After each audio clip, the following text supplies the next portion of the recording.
भारतीय क्रिकेट की नींव उभरती हुई प्रतिभा माने जाते हैं। उन्होंने बहुत ही मेहनत, लगन और आत्मविश्वास के साथ अपने क्रिकेट करियर की शुरुआत की और सफलता की ऊंचाइयों तक पहुंचे। साई सुदर्शन एक भारतीय पेशेवर क्रिकेट खिलाड़ी है जो अपने बेहतरीन बल्लेबाजी कौशल के लिए जाने जाते हैं। वह बाएं हाथ के शीर्ष क्रम के बल्लेबाज है और घरेलू क्रिकेट में तमिलनाडु टीम का प्रतिनिधित्व करते हैं। साई सुदर्शन ने इंडियन प्रीमियर लीग में गुजरात टाइटंस की ओर से खेलते हुए अपनी प्रतिभा का शानदार प्रदर्शन किया है। उनका जन्म 15 अक्टूबर 2001 को चेन्नई, तमिलनाडु में हुआ था। क्रिकेट के प्रति उनका जुनून बचपन से ही रहा है। उनके पिता भरद्वाज सुदर्शन खुद एक पूर्व एथलीट रहे हैं, जिससे उन्हें खेल की प्रेरणा मिली। साई सुदर्शन खास तौर पर आईपीएल 2023 के फाइनल में अपनी शानदार पारी के लिए चर्चित हुए, जिसमें उन्होंने चेन्नई सुपर किंग्स के खिलाफ 47 गेंदों में 96 रन बनाए थे। ये प्रदर्शन उन्हें युवा खिलाड़ियों में एक उभरता हुआ सितारा बनाता है। साई सुदर्शन का पालन पोषण एक खेल प्रेमी परिवार में हुआ। उनके पिता आर भरद्वाज एक अंतर्राष्ट्रीय एथलीट थे जिन्होंने ढाका में आयोजित दक्षिण एशियाई खेलों में भारत का प्रतिनिधित्व किया था। उनकी माता उषा भरद्वाज राज्य स्तर की वॉलीबॉल खिलाड़ी थीं। इस खेल प्रधान वातावरण ने साई को बचपन से ही खेलों के प्रति प्रेरित किया। साई ने अपनी स्कूली शिक्षा चेन्नई के डीएवी स्कूल और saint Thomas higher secondary school से प्राप्त की। इसके बाद उन्होंने रामकृष्ण मिशन विवेकानंद कॉलेज, चेन्नई से वाणिज्य में स्नातक की डिग्री प्राप्त की। बचपन में वह अपने पिता के साथ दौड़ने के मैदान में टेनिस बॉल से क्रिकेट खेलते थे, जिससे उनकी क्रिकेट में रुचि और कौशल विकसित हुआ। साई ने तमिलनाडु की अंडर 14, अंडर 16 और अंडर 90 टीमों का प्रतिनिधित्व किया। उन्होंने Triplicane friends United cricket club के लिए भी खेला। 2019 में उन्होंने विजय मचेंट और विनु मानकर टूर्नामेंट्स में 2 शतक लगाए, जिससे उनकी प्रतिभा पर ध्यान गया। 2021 में तमिलनाडु प्रीमियर लीग TNPL में उन्होंने 8 मैचों में 358 रन बनाए और सीजन के शीर्ष रन स्कोरर बने। उनकी इस प्रदर्शन ने भारतीय क्रिकेटर रविचंद्रन अश्विन का ध्यान आकर्षित किया, जिन्होंने ट्विटर पर TNCA से उन्हें तमिलनाडु की सीनियर टीम में शामिल करने का आग्रह किया।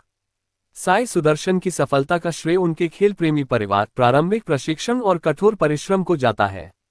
उनकी कहानी युवा क्रिकेटरों के लिए प्रेरणास्पद है जो राष्ट्रीय और अंतर्राष्ट्रीय स्तर पर सफलता प्राप्त करना चाहते हैं।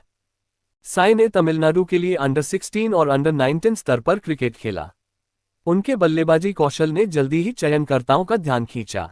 साई सुदर्शन का तमिलनाडु जूनियर टीम तक का सफर एक प्रेरणादायक कहानी है, जो उनके समर्पण, मेहनत और प्रतिभा का प्रमाण है। चेन्नई की स्थानीय क्रिकेट अकादमियों में प्रशिक्षण लेते हुए साई ने तकनीक और धैर्य दोनों में सुधार किया। उन्होंने स्थानीय टूर्नामेंटों में बेहतरीन प्रदर्शन कर क्रिकेट कोचों और चयनकर्ताओं का ध्यान खींचा। साई ने अंडर 14 और अंडर 16 स्तर पर चेन्नई जिला की टीम के लिए शानदार प्रदर्शन किया। लगातार अच्छा प्रदर्शन करते हुए उन्होंने अपने चयन के लिए मजबूत दावेदारी पेश की। उनके दमदार प्रदर्शन को देखते हुए उन्हें तमिलनाडु की अंडर 19 टीम में चुना गया। वहां उन्होंने कई महत्वपूर्ण मैचों में बड़ी पारियां खेली, जिससे वे राज्य स्तरीय कोचिंग स्टाफ की नजरों में आए। Junior CSK Chennai super Kings द्वारा आयोजित एक युवा प्रतिभा पहचानने और निखारने वाली पहल है। इसका उद्देश्य तमिलनाडु के होनहार युवा क्रिकेटरों को मंच देना और उन्हें भविष्य के लिए तैयार करना है। साई सुदर्शन ने घरेलू और स्कूल क्रिकेट में बेहतरीन प्रदर्शन किया, जिसकी बदौलत उनका चयन जूनियर CSK टीम में हुआ। वहां उन्होंने शानदार बल्लेबाजी से सभी का ध्यान अपनी ओर खींचा। साई सुदर्शन का जूनियर CSK के लिए खेलना उनके करियर में एक अहम मोड़ था, जिसने उन्हें तमिलनाडु की जूनियर टीम और आगे चलकर IPL व अंतर्राष्ट्रीय क्रिकेट तक पहुंचने की दिशा में प्रेरित किया। साई सुदर्शन ने हैदराबाद स्थित अंबाती रायुडू क्रिकेट अकादमी में ट्रेनिंग ली थी। वहीं पर उन्हें रायुडू जैसे अनुभवी खिलाड़ी का मार्गदर्शन मिला। रायुडू ने न केवल साई की बल्लेबाजी तकनीक को सुधारने में मदद की, बल्कि उन्हें मैच के मानसिक पहलुओं जैसे दबाव में खेलना, मैच सिचुएशन को पढ़ना और निरंतरता बनाए रखना में भी प्रशिक्षित किया। साई सुदर्शन की बल्लेबाजी में रायुडू जैसी मैच टेम्परामेंट और साउंड तकनीक की झलक दिखाई देती है। रायुडू का संयम और मैच को नियंत्रित करने की क्षमता साई के खेल में भी दिखती है। एक युवा खिलाड़ी के लिए किसी वरिष्ठ और अनुभवी खिलाड़ी का साथ मिलना बहुत बड़ी बात होती है। अंबाती रायुडू से मिले आत्मीय मार्गदर्शन ने साई को आत्मविश्वासी और अनुशासित खिलाड़ी बनने में मदद की। उन्होंने कई मैचों में अर्धशतक और शतक जमाए। उनकी बल्लेबाजी तकनीक, स्ट्राइक रोटेशन और टेम्परामेंट ने चयनकर्ताओं और कोचिंग स्टाफ का ध्यान खींचा। उनके इस प्रदर्शन के बाद ही उन्हें भारत अंडर 19 कैंप में शामिल होने का मौका मिला और बाद में उन्हें तमिलनाडु सीनियर टीम में भी देखा जाने लगा। विनोद मानकर ट्रॉफी भारत में अंडर 19 के लिए एक प्रतिष्ठित घरेलू 50 ओवर टूर्नामेंट है जिसमें देश भर की राज्य टीमें हिस्सा लेती हैं। ये टूर्नामेंट युवा प्रतिभाओं के लिए राष्ट्रीय स्तर पर खुद को साबित करने का मौका होता है। साई सुदर्शन ने 2019-20 के सत्र में तमिलनाडु अंडर 19 टीम का प्रतिनिधित्व किया और अपनी बल्लेबाजी से टीम को मजबूती प्रदान की। इस टूर्नामेंट में साई ने अपनी तकनीक और साहस का प्रदर्शन करते हुए कई महत्वपूर्ण पारियां खेलीं। उन्होंने कई मैचों में बेहतरीन अर्धशतक जमाए, जिससे टीम को जीत की ओर ले जाने में मदद मिली। उनकी बल्लेबाजी में समझदारी के साथ साथ आक्रामकता भी दिखी, जो टीम के लिए आवश्यक थी। साई के इस प्रदर्शन ने तमिलनाडु के सीनियर टीम चयनकर्ताओं को प्रभावित किया, जिससे उन्होंने आगे के लिए सीनियर क्रिकेट में खेलने का मौका पाया। साई सुदर्शन ने अपने शुरुआती क्रिकेट करियर में काफी अच्छा प्रदर्शन किया था, लेकिन 2018 या 2020 के अंडर 19 विश्व cup ICC under 19 world cup के लिए उन्हें टीम में जगह नहीं मिली। अंडर 19 भारतीय टीम में जगह बनाना बहुत चुनौतीपूर्ण होता है क्योंकि देश में उस समय कई होनहार युवा खिलाड़ी होते हैं। चयनकर्ताओं के सामने बहुत सारे टैलेंटेड खिलाड़ी होते हैं और सीमित स्थान होते हैं। हालांकि साई ने घरेलू स्तर पर अच्छा प्रदर्शन किया, लेकिन विश्व कप चयन के समय शायद उनका प्रदर्शन या फॉर्म उतना शानदार नहीं था जितना चयनकर्ताओं की उम्मीद थी। साई सुदर्शन का क्रिकेट करियर उतार चढ़ाव से भरा रहा है, लेकिन उनकी कमबैक की कहानी बेहद प्रेरणादायक है। जब कई बार चुनौतियों और असफलताओं का सामना करने के बाद उन्होंने खुद को साबित किया, तब उन्होंने दिखाया कि असली खिलाड़ी हार नहीं मानता। साई ने तमिलनाडु की अंडर 19 टीम में तो अच्छा प्रदर्शन किया, लेकिन 2019 के अंडर 19 विश्व कप के लिए चयन न होने से उन्हें बड़ा झटका लगा। कई बार घरेलू क्रिकेट में भी शुरुआती मैचों में निराशाजनक प्रदर्शन रहा। उन चुनौतियों को पीछे छोड़कर साई ने अपनी बल्लेबाजी तकनीक पर कड़ी मेहनत की। वे मानसिक तौर पर मजबूत हुए और हर मैच को सीखने का मौका माना। 2021-22 के सत्र में उन्होंने तमिलनाडु के लिए लगातार बड़े स्कोर बनाए, खासकर रणजी ट्रॉफी में शतक लगाकर अपनी काबिलियत साबित की। इसी प्रदर्शन ने उन्हें आईपीएल जैसे बड़े मंच तक पहुंचाया। साई सुदर्शन ने अपने दृढ़ संकल्प और मेहनत से भारत के लिए भी खेलना शुरू किया।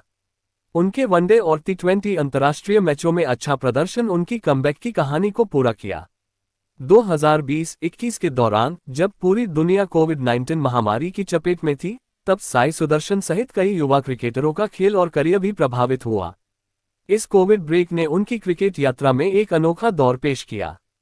महामारी के कारण घरेलू क्रिकेट टूर्नामेंट, आईपीएल और अन्य मैच कई महीनों के लिए रुके। ये समय खिलाड़ियों के लिए चुनौतीपूर्ण था क्योंकि उन्हें लंबे समय तक बिना मैच खेले रहना पड़ा।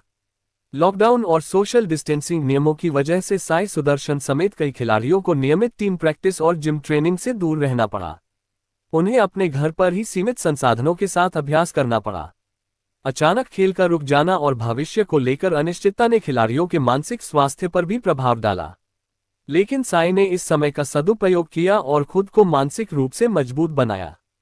जब क्रिकेट वापस शुरू हुआ, तो साई सुदर्शन ने अपनी फिटनेस और तकनीक पर खास ध्यान दिया। कोविड ब्रेक के बाद उनका फोकस और भी ज्यादा तेज हो गया, जिससे उन्होंने घरेलू क्रिकेट में बेहतर प्रदर्शन किया। 2021 का साल साई सुदर्शन के करियर का टर्निंग पॉइंट साबित हुआ।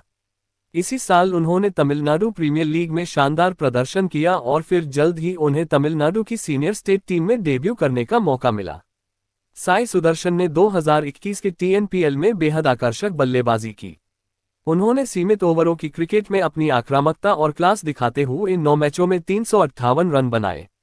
उनकी कुछ पारियां जैसे 87 और 75 रन की तेज पारी ने उन्हें मीडिया और चयनकर्ताओं के बीच लोकप्रिय बना दिया।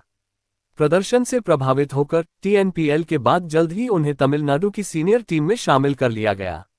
उन्होंने 2021 में सैयद मुश्ताक अली ट्रॉफी और बाद में विजय हजारे ट्रॉफी में तमिलनाडु के लिए डेब्यू किया।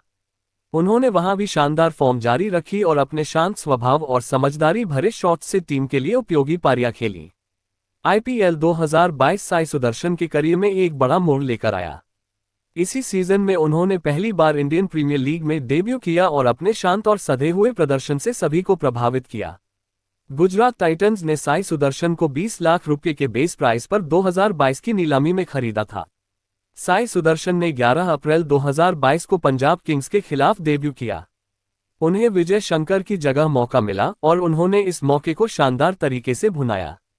उन्होंने डेब्यू मैच में ही 35 गेंदों में 35 रन बनाए। आत्मविश्वास, क्लास और शॉट चयन ने सबका ध्यान खींचा। 2022 का साल साई सुदर्शन के लिए शानदार साबित हुआ। इस साल उन्होंने आईपीएल, घरेलू टूर्नामेंट्स और तमिलनाडु प्रीमियर लीग में बेहतरीन प्रदर्शन किया, जिससे उन्होंने खुद को भारतीय क्रिकेट के उभरते सितारे के रूप में स्थापित किया। आईपीएल के बाद साई ने तमिलनाडु की ओर से विजय हजारे ट्रॉफी और अन्य टूर्नामेंट्स में हिस्सा लिया। उन्होंने सीमित ओवरों के प्रारूप में अच्छी बल्लेबाजी की और लगातार रन बनाते रहे। लाइका कोवई किंग्स फ्रेंचाइजी ने साई सुदर्शन को एक बार फिर अपनी टीम में रिटेन किया। वे टीएनपीएल में पहले ही एक स्टार खिलाड़ी बन चुके थे, इसलिए टीम ने उन्हें किसी भी कीमत पर नहीं जाने दिया। उन्होंने टीएनपीएल 2022 में भी शानदार फॉर्म जारी रखी। कई मैचों में उन्होंने 50 से ज्यादा रन बनाए और टीम के टॉप स्कोरर में से एक रहे। साई की तकनीकी बल्लेबाजी और मैच फिनिश करने की कला ने उन्हें टूर्नामेंट का अहम खिलाड़ी बना दिया। आईपीएल 2023 में साई सुदर्शन ने अपने क्रिकेट करियर का अब तक का सबसे शानदार प्रदर्शन किया। उन्होंने न सिर्फ गुजरात टाइटंस के लिए शानदार पारियां खेली, बल्कि फाइनल में धमाकेदार शतक जैसी पारी खेलकर सभी क्रिकेट प्रेमियों का दिल जीत लिया। साई सुदर्शन ने 47 गेंदों में 96 रन बनाए। इस पारी में उन्होंने 8 चौके और 6 छक्के लगाए। उन्होंने आईपीएल फाइनल इतिहास की सर्वश्रेष्ठ पारियों में से एक खेली।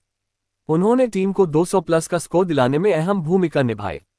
2023 साई सुदर्शन के लिए सिर्फ आईपीएल तक सीमित नहीं रहा। इस साल उन्होंने भारत के बाहर भी क्रिकेट खेला और घरेलू क्रिकेट के प्रतिष्ठित टूर्नामेंट ईरानी कप में भी शानदार प्रदर्शन किया। ये दोनों ही चरण उनके करियर के लिए बहुत अहम साबित हुए। साई सुदर्शन ने इंग्लैंड में काउंटी क्रिकेट में हिस्सा लिया। उन्हें वहां की पिचों और विदेशी गेंदबाजी अटैक के खिलाफ खेलने का शानदार अनुभव मिला। सुदर्शन ने इंग्लिश परिस्थितियों में खुद को बहुत अच्छे से ढाल लिया। उन्होंने सीम मूवमेंट और बाउंस को समझते हुए तकनीकी बल्लेबाजी की। कई हाफ सेंचुरी और लंबी पारियां खेली, जिससे उनकी विदेशी क्रिकेट खेलने की योग्यता साबित हुई। साई सुदर्शन की बल्लेबाजी में सबसे खास बात यह है कि वह अब तक के अपने करियर में कभी भी 0 पर आउट नहीं हुए। यह एक ऐसा दुर्लभ रिकॉर्ड है जो उनकी तकनीक, मानसिक मजबूती और शुरुआती सतर्कता को दर्शाता है। क्रिकेट में 0 पर आउट होना आम बात मानी जाती है, यहां तक कि बड़े बड़े दिग्गज भी डट का सामना करते हैं। लेकिन साई सुदर्शन हर बार धैर्य के साथ शुरुआत करते हैं और कम से कम एक बार गेंद को खेलकर रन बनाते हैं। यह उनके बल्लेबाजी अनुशासन और मन की स्थिरता को दिखाता है। साई सुदर्शन ने जिस दिन से पेशेवर क्रिकेट खेलना शुरू किया, तभी से ये तय था कि एक दिन वो भारतीय टीम की नीली जर्सी पहनेंगे। और वह सपना आखिरकार 2023 में पूरा हुआ, जब उन्होंने भारत की वनडे टीम में डेब्यू किया।